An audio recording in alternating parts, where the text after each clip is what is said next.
This is Make It Plain. Make It Plain. M.I.P. With Masamela Matfumo. Mark Thompson. Make It Plain. Get woke.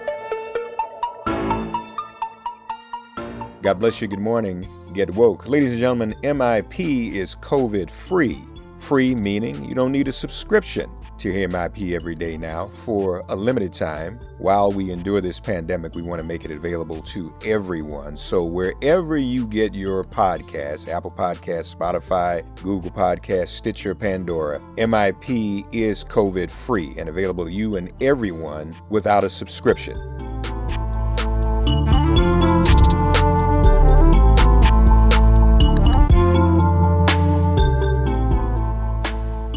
We know what today is, as always. It's Thursday. That means it's time for Thursday Kos here on Make It Plain. And of course, happy to have back in the person the founder of Daily Kos, the largest online progressive community, our dear friend Markos Moulitsas, still in the one place in California that's not surging in terms of COVID. So I told you I should come out there and stayed at your house. It's actually fairly okay up here. People take it seriously. They wear their masks. Nobody complains. They keep their distance. We haven't opened up bars and salons and indoor dining and restaurants. And the reality is that most things that are happening indoors, if there's more than a couple of people, are incredibly dangerous. And I cannot believe that there are states that still don't understand that. And we just saw yesterday that Arizona right now is the worst outbreak in the world. You look at any countries, it's worse than New York City at its worst. Right. It is the biggest COVID disaster zone in the world. And of course, you have a Republican who didn't take it seriously as governor. And the same thing is happening in Florida. And the same thing is happening in Texas. And all three of those states have maxed out ICUs in key parts of the states where everybody lives. And so that death toll is going to be rising exponentially over the next couple of weeks. And all of this is avoidable. We see that up here in Northern California, in the Bay Area. And as frustrating as it is to be locked down, it works. It actually works. It saves lives. And instead of pushing for more of sort of this Bay Area solution, you have Donald Trump demanding that schools open up because sacrificing grandma to his re-election chances wasn't enough of a sacrifice. Now he wants to throw your children into the wood chipper. It boggles my mind that this is a thing that is happening and isn't being universally condemned by Republicans. Yeah. No, you're right. And remember, at one time, there was a conversation about me and evacuation from this epicenter in New York. And I said, well, shoot, if I'd gone anywhere, I should have just come out there where you are, would save us. And now, man, it's like it was providential for me not to go because New York's numbers have started to fall and every other place in the country has gone crazy. So I could have been somewhere else right now that was spiking. So whoever would have thought this is crazy. Betsy DeVos and Trump. Betsy DeVos, who as if that's anybody we should be listening to. Right. Also saying that schools should reopen. It's very dangerous. There's no plan. And then just think about this for a minute. If workplaces are still not, well, even if they are, students and young people are getting the virus equally now. So if your young people go to school and come back infected, then they're infecting the whole household, grandma and grandpa. I mean, it's just, this is not, Brittany Cooper, the professor, has a term she's coined called necropolitics, and the politics of death. And that's what he's done. I mean, he has bargained our lives away and doesn't seem to care. As you pointed out, though, hopefully people are getting that. Suburban white women, they are moving or have moved, right? Yes, they are the only Trump supporting group in 2016 to have flipped. And they have flipped in a big way. It's the reason Nancy Pelosi is Speaker of the House. Most of the pickups in the House in 2018 came in suburban districts. Districts with urban districts are already Democratic. Right. Rural districts, forget it. You know, they're lost. So the suburbs were the battleground, and Republicans had done really well in the suburbs because it's all white people, right? And white people are very Republican. Well, college-educated suburban white women have flipped. It's the reason we took the House. It's the reason that we have Democratic governors in blood red Louisiana and Kentucky. It was turned out in those state suburbs. It's the reason we had the trifecta in Virginia, where we took the governorship, both chambers of the legislature. Those picks were almost all in suburban districts. And it's the reason that Trump is doing so poorly in all 7 of the core battleground states. And we have a bigger map now. If you want, we can talk about that. There's a bigger map because of those shifts with college-educated white women. And so saying, send your kids to school in the middle of a pandemic, not the sort of thing that's going to win you suburban white women. Or talking about NASCAR's made a mistake by banning the Confederate flag, and that we should have the statues of racist Confederate traitors. These are not the sort of things that are going to win suburban white women. In fact, what it does is it locks in his 20% deplorable base. And you see Republicans freaking out privately. Nobody wants to challenge him. Privately, they wish he would talk about things that weren't racism. But he is utterly beholden to that. And now he's added dead children to the mix. So it sort of kind of shows why he cannot bust out of his electoral, deep hole that he is in right now, because there is one group that moves, that's suburban white women, and he's done nothing to try to get them back. And you're right too, Markos, that he's trying to scare them into coming back. He wants to organize everybody, blacks, browns, Bubba Wallace, Birth of a Nation all over again. It's not working. No, and he was so excited, and you could see conservatives so excited at that racist white rich couple in St. Louis, right? There were, you had peaceful protests just minding their own business, marching through that gated little corner of St. Louis, and they couldn't handle it. They're freaking out. They're out there with guns pointing it at protesters who just happened to be walking by peacefully. And Donald Trump and conservative media really got excited, right? Because that's what they want to see happening in the suburbs, that you have these white women who are conditioned to fear the black man or the Latino stealing your jobs, or, who's a rapist. They're conditioned, they think that they can play that playbook from the 60s and the 70s and the 80s to try to get those women back into the Republican fold. And what's happening is that those numbers are not moving. They're not making any inroads. In fact, they have left Donald Trump because of the racism and because of the bullying. And that's what cost. The 2018 election, I don't know if you all remember, but it was all about Salvadoran street gangs, right? And, there was that picture that every campaign used of 3 Salvadoran gang members just tattooed, right? Looking fierce, right? These people, they're murder killers. They're like the worst of the worst. And hombres. Yes.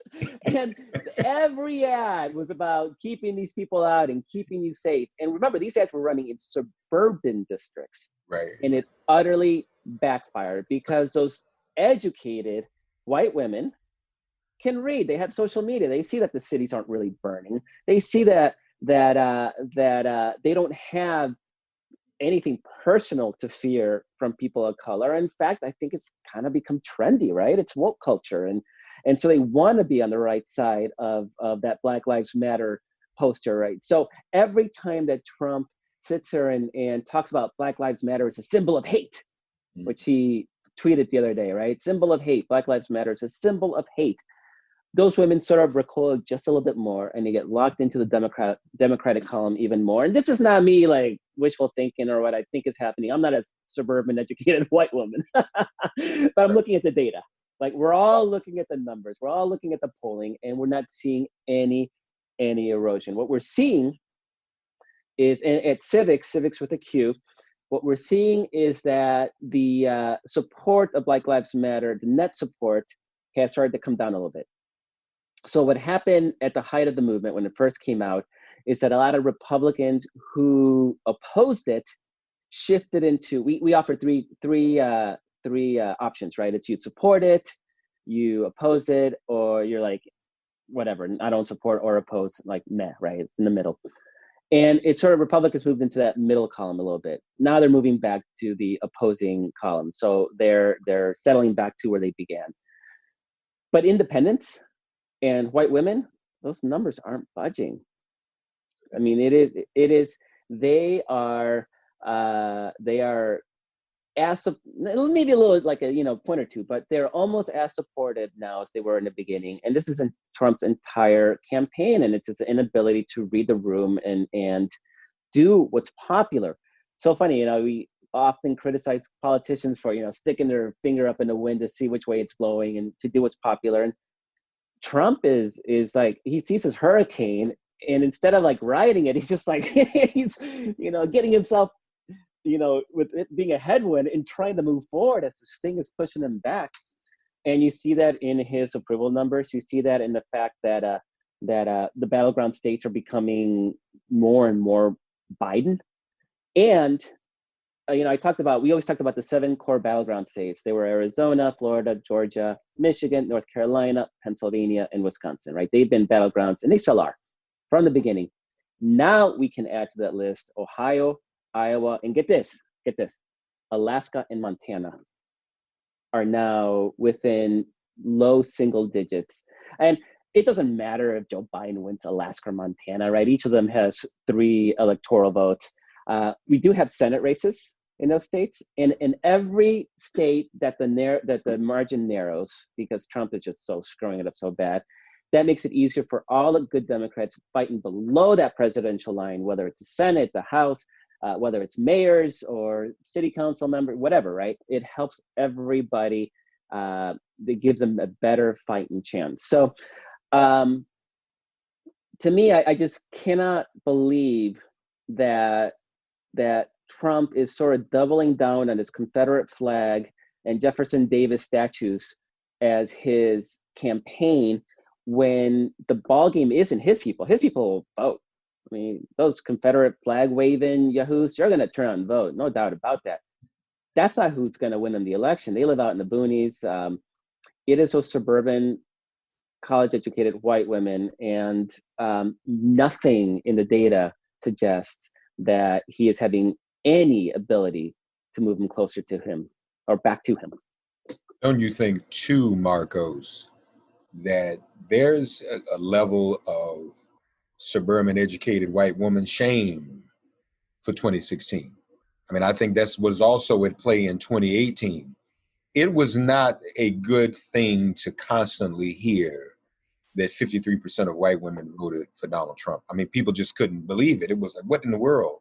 Yeah. And so I'm sure that played a role. And then I also think this too. Now, the suburban white women you're talking about also are probably not all these Karens that we're seeing, as they're called. No.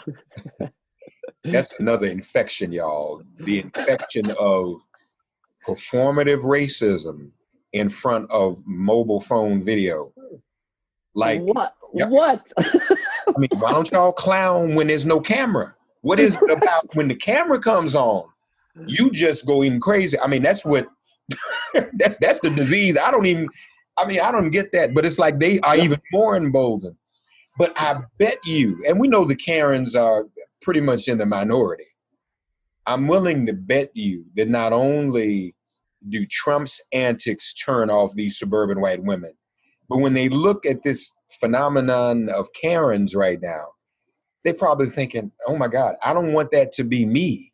I mean, I'm not a white woman either, but I can't imagine that people are seeing that and saying, oh, yeah, that's okay. No, we can't be represented this way. We have to come out looking a little bit better than this. So I'm sure all that stuff, the Karen stuff, even probably paradoxically helps drive more of the white women's vote away from Trump.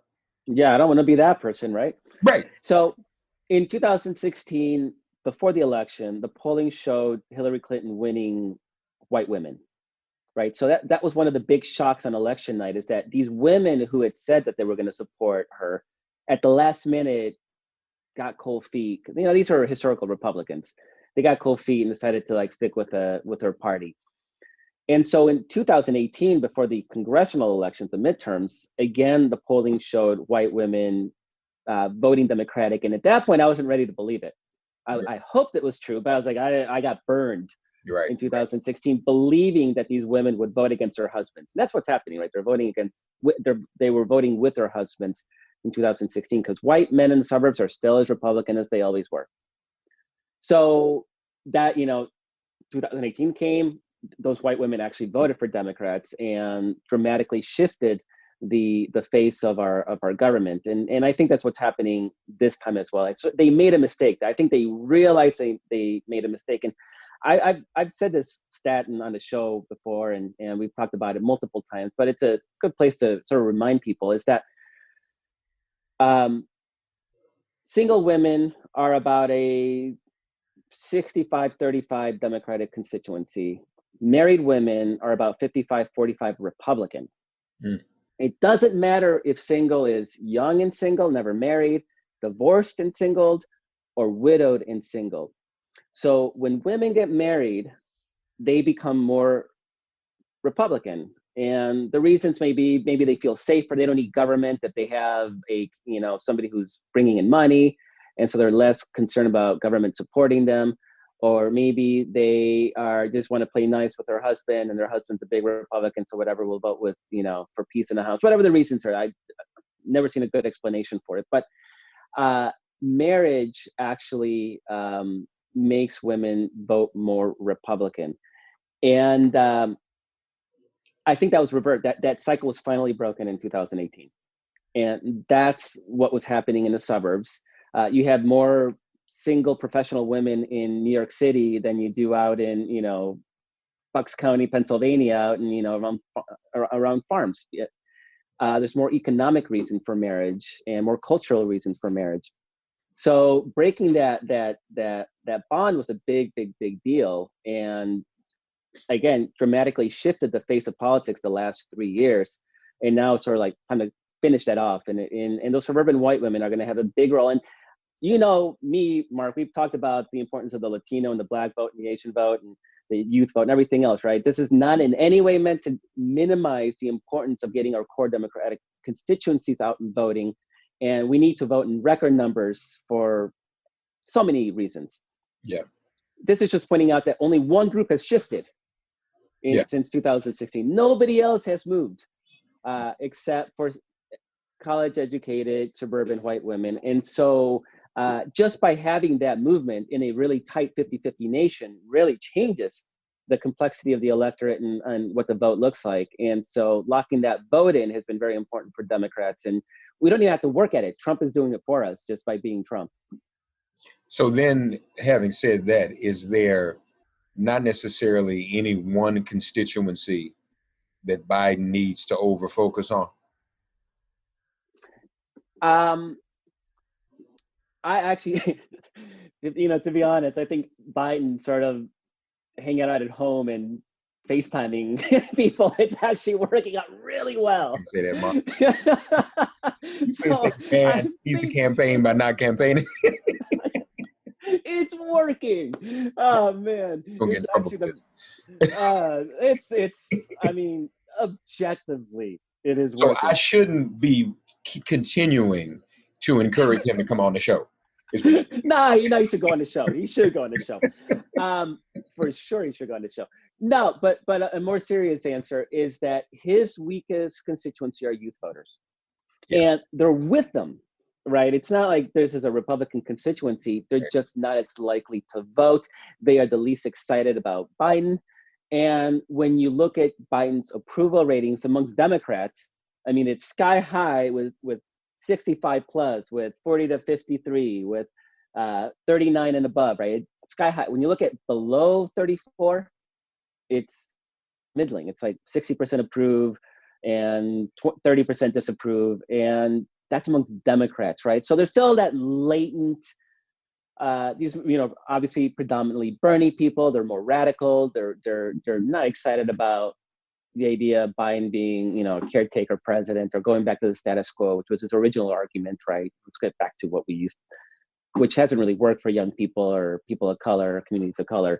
So there's real reasons that Biden hasn't had, he doesn't have great loyalty and excitement in the youth voters. And I would say that if he's going to do anything, that would be a place to really focus on, is that youth vote. And of course, when you talk about the youth vote, it is predominantly Black, it is predominantly Latino, it's predominantly single women, which are, and there's overlap obviously in all of that, right? And those are the groups that are least likely to vote anyway.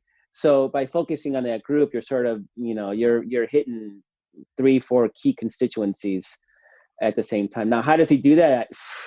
I don't know, but yeah.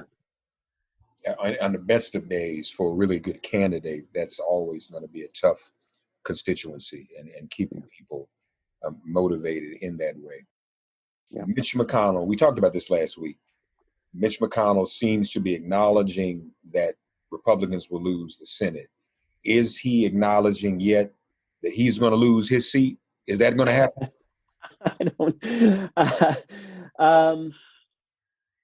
I probably not.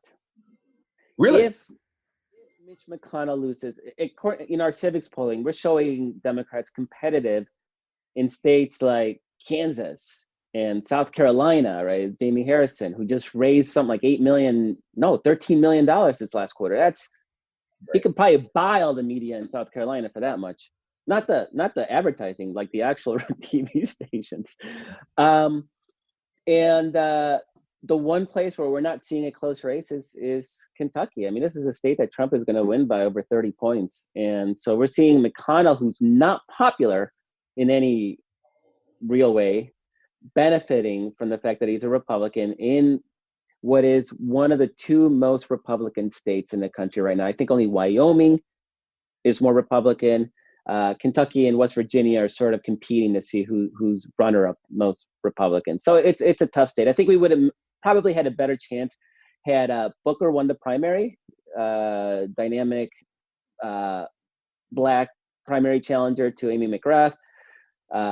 She's been talking about being a Trump Democrat, and that's not exactly how you motivate Democrats to turn out. And granted, it's Kentucky, right? Trump's going to win by 30 points, so maybe that's the only way you get by.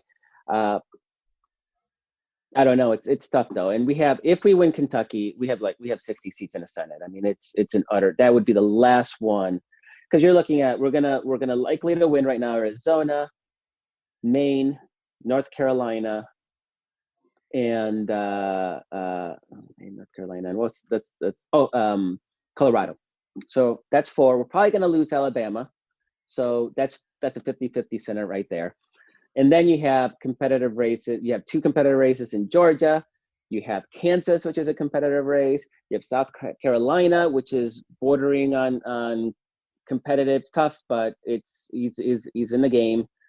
We did a poll and had Jamie Harrison tied 42-42 with the suck up, Lindsey Graham. Yeah, right. Alaska is potentially competitive. So right there you have 5 seats that are more likely to flip before you even get to Kentucky.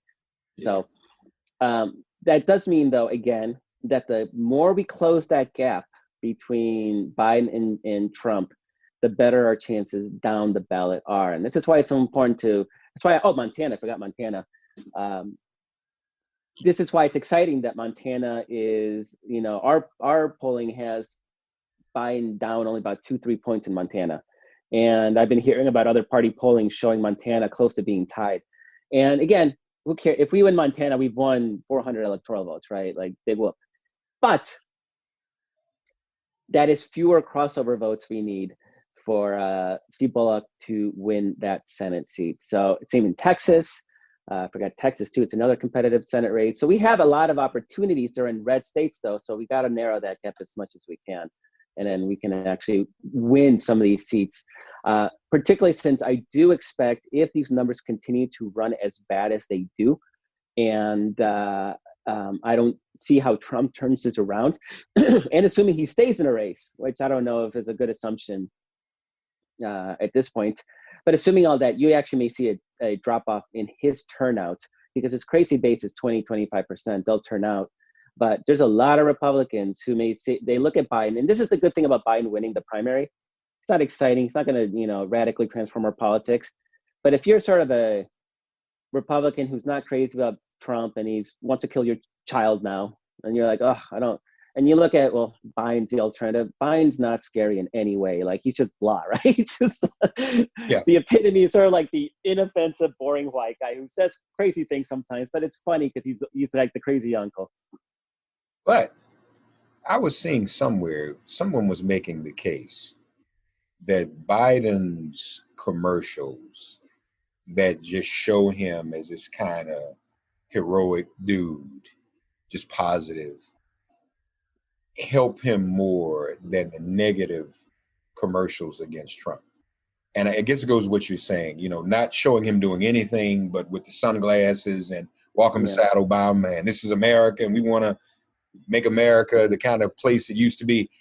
I mean, that might just work. And so the less may be more in this case. It could. I would argue, and I can never prove this because there's no way to test this. I would argue that there's not a single presidential commercial that's going to change anybody's mind, right? I mean, Trump is so pervasive, and everybody knows Trump, everybody knows Biden. And actually, they don't even care about Biden at this point. It's Trump, yes or no. That's his entire election at this point. And it's not like you're going to see an ad of Trump supporters going to go like, oh, now that these 30 seconds have flashed before my eyes, I'm not going to go for Biden, or the other way around. So they're dumping all this money on TV ads. And people don't know this. I mean, I say it over and over again, and it doesn't penetrate. But Hillary Clinton outspent Donald Trump $400 million to $200 million. It was double what Trump spent, and she put that all on TV ads. And it didn't matter, right? Because again, TV ads in a presidential election, they may matter when you don't know who the candidates are. Down in Senate, House, primaries, they probably matter. But when you're talking about the president, people know what the stakes are. They know who the players are, and they don't need a TV ad to tell them what to think. So, the one place where you're right, I mean, where it may make a difference, it just may remind Republicans that, okay, this guy's just some boring white guy. And so it's not the radical Pocahontas or the radical, Black woman Harris or the, Black voters, when they voted for Biden, they made that bet explicitly. The thinking was, and I've seen the focus groups, thinking was, this election's too important. We don't want to give Republicans any extra ammunition. So we're going to put up the boring white guy because, in a lot of ways they're right. I mean, we've seen it that Trump has struggled to run a campaign against Biden. Well, he's sleepy. Well, no, he's creepy. Well, because he can't. There's no racist or sexist sort of insult that he can attach to Biden, and so he's flailing. He doesn't know how to run against a white guy. Yeah. What happened to the Hunter Biden story? That's gone away. It's just, there's no more traction for that. Obamagate. I mean, the guy he can't focus, right? If you wrote about Obamagate or you tweet about Obamagate every day for months on end to the election day, maybe it might get some traction because the media likes to, Republicans say Obama did something wrong. On the other hand, right. But he can't even stay on message because he has to go after the one Black race car driver who had nothing to do with the fucking noose incident, right? I mean, he just can't help himself. And the FBI did say it was a noose. It existed. There was a photo. It's a noose. And NASCAR asked the FBI to investigate. That's not right. Wallace. Wallace didn't even see it. They tried to in 24 hours kind of change the timeline. And Yes. considering what's happening with Barr at Justice, we don't even know if this was a legitimate FBI investigation, frankly. I mean, I think that's a fair question to ask.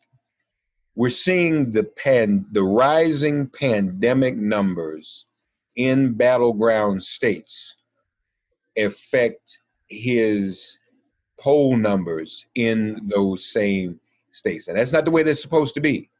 Right. Grandma was supposed to be willing to lay down, and grandpa to lay down her life for an economy that is not able to reopen. They'd be willing to do that. Mm-hmm. And that's not working, is it? These numbers, No. let me do this real quick. In the net change between June 7th and July 6th in terms of people not satisfied at all. Alaska, when those overall United States up by 7, +7, Alaska +8, Arizona +6, Florida +8, Georgia +7, Iowa +8, Michigan +8, Montana +8, North Carolina +6, Ohio +6, Pennsylvania +8, Texas +6, Wisconsin +8. Those kind of numbers, I mean, Joe Biden would have to literally become a Karen himself on a mobile phone video to blow this. I don't even think that would matter. And so people understand very clearly that plus means that's a number of people who are more dissatisfied with Trump's reaction to the virus. And those are all not just they're the battleground states and the reach states that are threatening to flip. So these are all the states that could theoretically flip blue that Trump won. There's not a single blue state that Hillary won that Trump can win. Like they're not even pretending at this point anymore that they can win Minnesota, Nevada, New Mexico, or New Hampshire. And so when Trump is trying to turn, he's already in a deep hole. He's already down there, right? He's already losing in the key battleground states, and he's barely ahead in those reach states, these reach battleground states, newly battleground states. How is he going to turn things around if people are becoming more angry at the federal response? And right now we're at 130,000 people dying. Yesterday we had almost 1,000 people dead for the day again.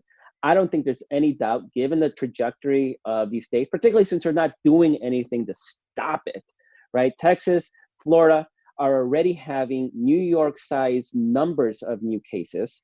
Their ICUs, their hospitals are filled up now. They're at 100% capacity in Arizona, Florida, and Texas. All three of these are states that are now battleground states. Georgia, of course, is a battleground state. They're almost close to being filled up. They're not doing anything. New York was trying to get a control of the pandemic. Texas is like, no more bars.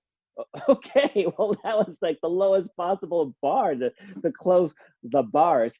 And so it's hard. I mean, I at this point, I don't see how we're not at 250,000 dead from COVID by the time the election rolls around. And so his numbers they're not getting better on race. They're not getting better on COVID. And now he wants to sacrifice your children. He literally wants to send your kids to school because, he literally said because the Democrats don't want to keep the schools closed because of the election. I mean, he's literally saying, I think I'm going to lose if schools don't open. So send your kids into an environment that is obviously unsafe. And Mark, your son graduated, right? Mine haven't. Like, I want them back in school. I don't want them back in school if it's unsafe. And I trust the public health officials, particularly in the Bay Area, who have been on top of this from day one.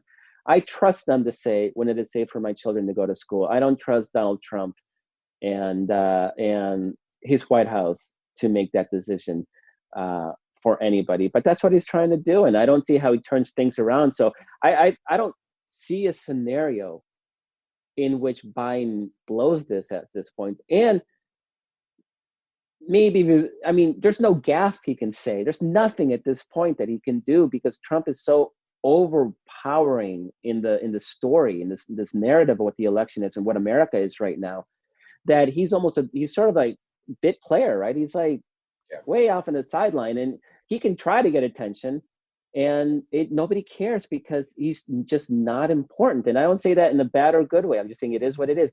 People only care about getting rid of Trump.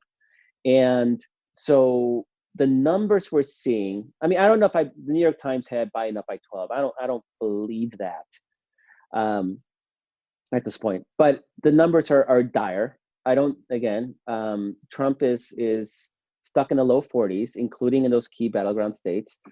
And he's not doing anything to turn that around. That's a key. He's not even trying to turn that around. He's still focused on that.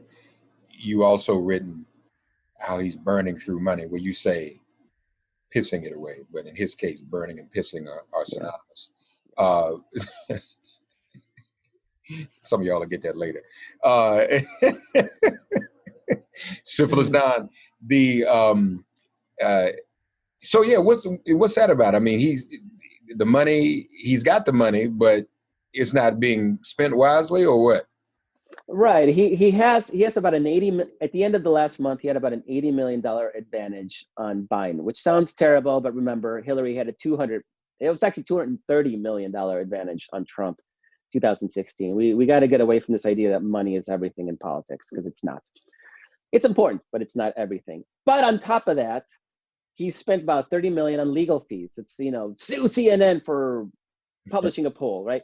And the campaign isn't suing CNN because they think they're going to win or anything. They're doing so because Trump demanded it, and they can't say no to Donald Trump. So they're spending tens of millions of dollars on legal fees that should be going on organizing and electoral work, stuff that actually may help him win. But the bigger chunk of that is he's actually spending money advertising. Again, I will argue that every dime spent on TV advertising is probably wasted money at this point. But he's spending in Iowa. He's spending in Ohio. He's spending in Texas. These are not states that are going to decide the election, because let's say he manages to hold on to Iowa, Ohio, and Texas. He's still lost with about 390 electoral votes.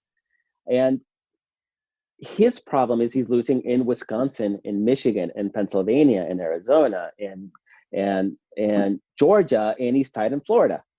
That's his problem. If he can't lock those down, who cares if he lost Ohio? Who cares if he lost Iowa? Unless his only motivation at that point is, don't make me lose by 400 electoral votes. I mean, if that is motivation, great, and I'll take that. But it's not a rational decision, and you can see Donald Trump's sort of hand in those decisions, saying like, I saw a Fox News poll says I'm losing Ohio. Spend money, right? One, not understanding that spending money in Ohio on TV ads isn't gonna solve the problem that Donald Trump is Donald Trump. Yeah. It's definitely not solving the coronavirus problem. And it's certainly also not solving the race injustices in America problem. Right. But it shows that it's decisions made based on Donald Trump's momentary, in that moment decision, because there's no scenario in which Biden wins Ohio and Iowa and loses Michigan and Wisconsin. It's literally impossible. It's almost the exact same demographics, the same people. They move. If white people in Ohio are moving, so are white people in Michigan and Wisconsin. I mean, it's mostly rural, post-industrial Midwestern states. Culturally, they're very, very similar. So the difference is Michigan has more Black voters, and Wisconsin has more Black voters than Ohio, but not as many as Michigan. That's a difference. The number of Black voters. That's really the only difference.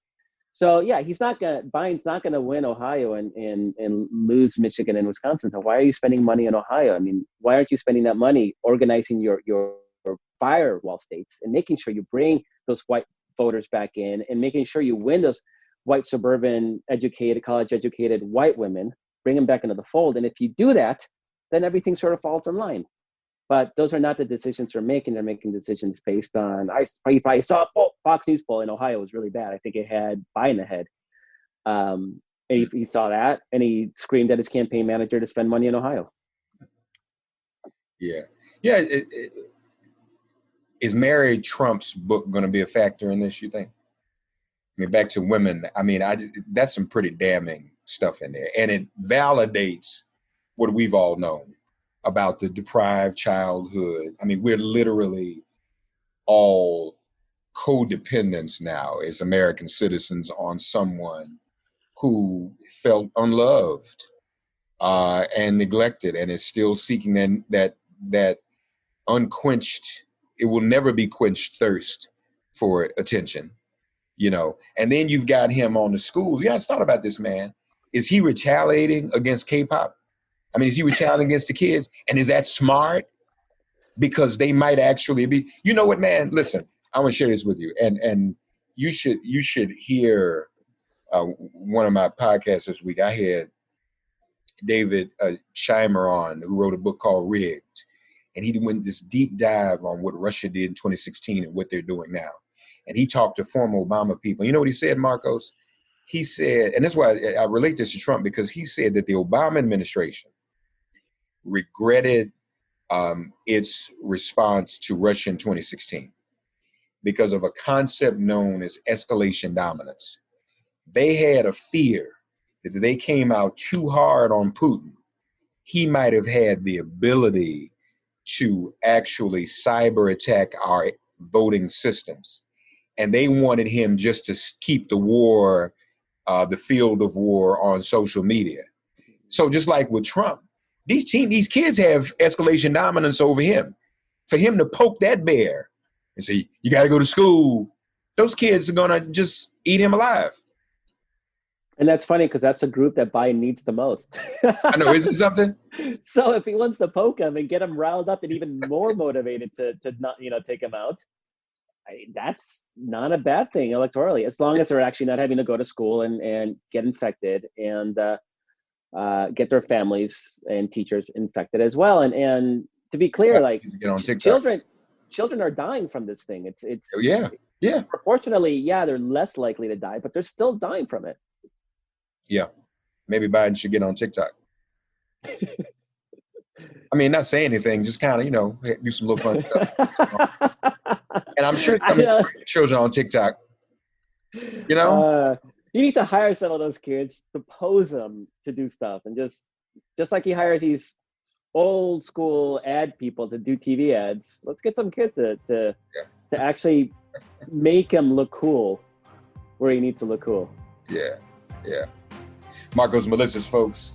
Civics with a Q, dailykos.com as well. Always good, sir. Always good to talk to you. Pleasure. Such a pleasure. Have a great weekend. Stay safe, everybody. Loving that wallpaper, too. Thanks. It's orange. We're still orange, y'all. It's always orange. Thank you, buddy. God, you are our refuge. Send our ancestors to guard our doors. Cast out this virus from our communities and our bodies. Heal, bless, and protect everyone listening and their loved ones. Thank you for listening to Make It Plain and Get Woke. Remember to listen, like, and subscribe on Apple Podcasts, Spotify, and wherever you get your podcasts. If all minds are clear, it has been made plain.